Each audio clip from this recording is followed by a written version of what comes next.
Nesta semana aconteceu o Dia da Conscientização contra a Obesidade Infantil. No Brasil, 30% das crianças e adolescentes têm sobrepeso ou obesidade, portanto, riscos de desenvolver diabetes, doenças cardíacas e respiratórias e até um câncer no futuro. E é exatamente sobre isso que eu vou conversar agora com a doutora Daniela Piotto, que é médica pediatra e reumatologista pediátrica da Unifesp. Doutora Daniela, muito bom dia, senhora, tudo bem? Bom dia, tudo bem com vocês? Impressionante esse número de 30% de crianças e adolescentes com obesidade, enfim, que podem apresentar algum tipo de problema, né?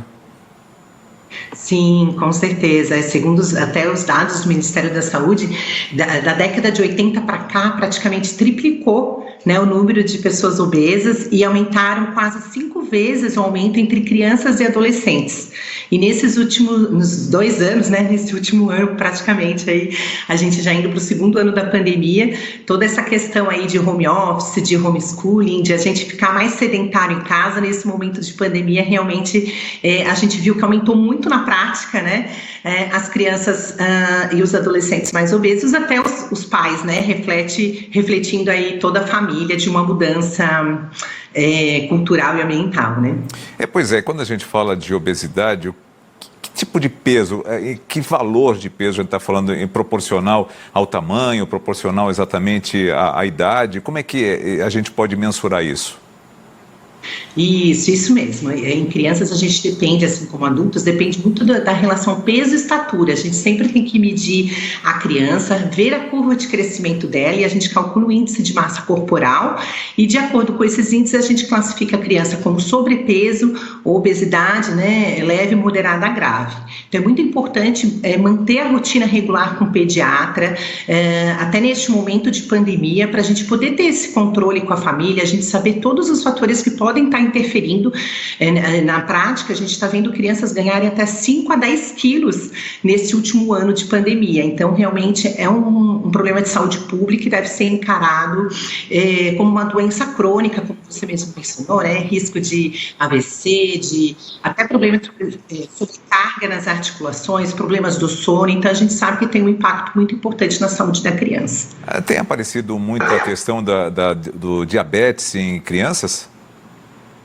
Sim, o aumento do diabetes tipo 2, né, que antigamente a gente viria mais na população mais adulta, em idosos, e hoje em dia a gente já tem crianças com o diabetes tipo 2, justamente por conta dessa falta do controle de alimentação, também do ganho de peso, principalmente da cintura abdominal também, que a gente sabe que aquelas crianças que são barrigudinhas, né, assim como os adultos, têm associação direta com o aumento também do colesterol e da gordura, que pode afetar as coronárias, até causando problemas, por exemplo, no futuro de infarto. Então, tudo que acontece agora na infância vai refletir na idade jovem, na idade adulta, né? Tem estudos que mostram que crianças obesas se tornam adultos obesos, né?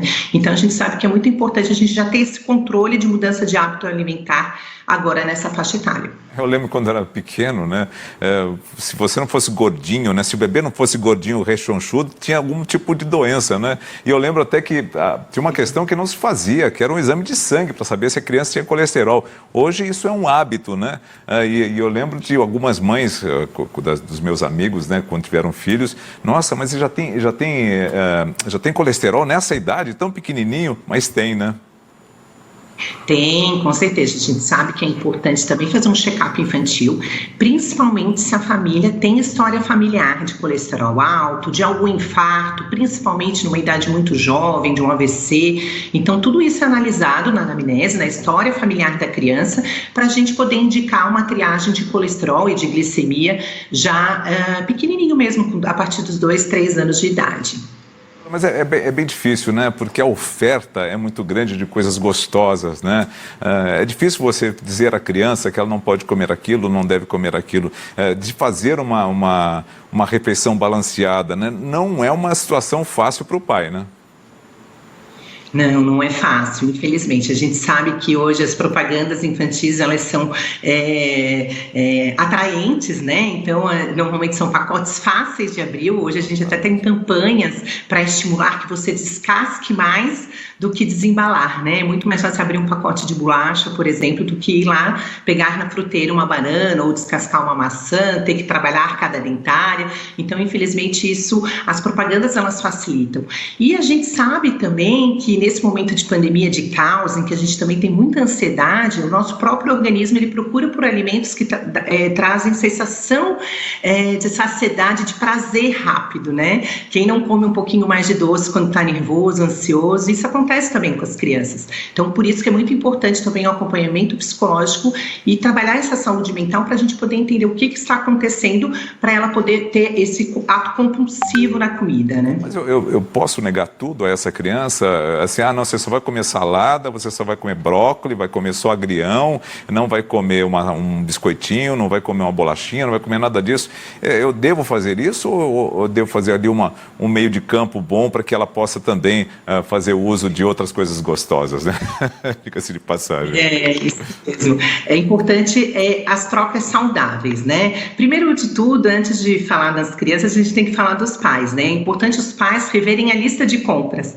Então, quem traz para casa são os pais. Então, é importante, claro, sempre trazer alimentos saudáveis, balanceados, para a gente poder mudar, não de um dia para o outro, mas isso é uma rotina, né? Aos pouquinhos a gente trocando esse hábito da criança. Então, de segunda a sexta-feira a gente vai fazer o desafio das frutas. Então, né? Comer quantas frutas diferentes numa semana, né? Quantas você consegue? A criança gosta muito do combinado, do desafio, da forma lúdica. Então, fazer com que ela vá com você no hortifruti, compre as frutas, ou ajude a lavar, descascar, separar as frutas que ela mais gosta. Sempre incluir uma fruta nova por semana no cardápio. E no final de semana, né, se ela cumpriu aquele combinado ali direitinho durante a semana, claro, porque não, né, comer um chocolate, né, uma sobremesa mais gostosa. Até a gente faz isso, né, porque que a criança não poderia fazer também. Mas é importante que tenha um hábito saudável, porque isso é para a vida inteira. A gente não gosta do nome de dieta, né, de fazer uma dieta restritiva, porque a gente sabe que aquilo ali, ninguém consegue manter uma dieta por muito tempo. Então é importante a gente ter mudanças de hábitos que vão interferir isso para a vida inteira da criança. Dieta remonta a doença, né? Estou com uma doença, vou fazer uma dieta, né? Sempre a gente se imagina isso, principalmente para criança, né? E a gente, quando a gente fala de criança, a gente fala de adolescente também, que está na mesma proporção ali. Agora, o que eu queria, para encerrar, doutora, eu queria tratar com a senhora a questão, porque quando era moleque a gente ia para a rua, jogava bola, aquela coisa toda, carrinho de rolemã, enfim. E cada vez mais as crianças foram ficando internalizadas, né? Foram ocupando a sala de casa, o próprio quarto. Como fazer com que elas possam se exercitar?